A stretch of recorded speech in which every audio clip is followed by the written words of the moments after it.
పాముల మల్లవరం ఈ ఊరి కోసం తెలియాలంటే ముందుగా సుబ్రహ్మణ్యేశ్వర స్వామి కోసం తెలియాలి. ఈ ఊరిలో ఒక రైతు పొలానికి వెళ్తుంటే పొలం గట్టు మీద ఒక పెద్ద పామును చూసి భయపడి పక్క నుండి వెళ్లిపోయాడు. ఆ తర్వాత రోజు ఎగ్జాక్ట్లీ అదే ప్లేస్ లో మళ్లీ పామును చూశాడు. ఇక్కడ ఉంటే సురక్షితం కాదని ఆ పాముకి దండం పెట్టి ఇక్కడ కాకుండా సురక్షితమైన ప్రదేశానికి తీసుకెళ్తానని ఒక గుడ్డని పాము దగ్గర పెట్టాడు. ఆ పాము గుడ్డలోకి వెళ్ళింది. రైతు గుడ్డతో పొలంగా పామును తీసుకుని కొంచెం దూరం నడిచేసరికి పాము విపరీతమైన బరువు ఎక్కడంతో బరువు కాయలేక కిందకి దించేశాడు. ఇంకా ఆ పాము అక్కడి నుండి కదలలేదు. ఈ విషయం తెలుసుకున్న ప్రజలు ఆసక్తితో పామును చూడడానికి ఏ ప్రదేశానికి వచ్చేవారు. ప్రజలు ఈ పామును దైవంగా కొలిచి సుబ్రహ్మణ్యేశ్వర స్వామి గుడి కట్టాలని నిశ్చయించుకున్నారు. అయితే ఒక అతను గుడి కడుతున్నారు కాబట్టి కాశీ నుండి శివలింగాన్ని పట్టుకుని వచ్చి ఈ పాము ఎదురుగా పెట్టాడట. పాము శివలింగాన్ని చూసి పక్కనే ఉన్న కోనేటిలోకి దిగి ఆ కోనేటి నుండి శివుడి దగ్గరకు వచ్చి శివలింగం ఎక్కి పడగ తిప్పింది. ఈ దృశ్యం చూసిన ప్రజలు ఆశ్చర్యానికి గురయ్యారు. వెంటనే సుబ్రహ్మణ్యేశ్వర స్వామి గుడి నిర్మించారు. గుడి నిర్మించిన మరుక్షణం శివలింగానికి తల కట్టుకుని ఆ పాము శరీరాన్ని విడిచిందట.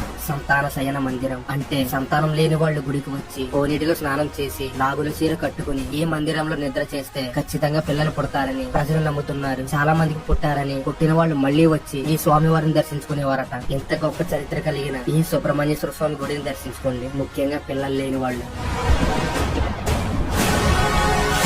Please subscribe my channel.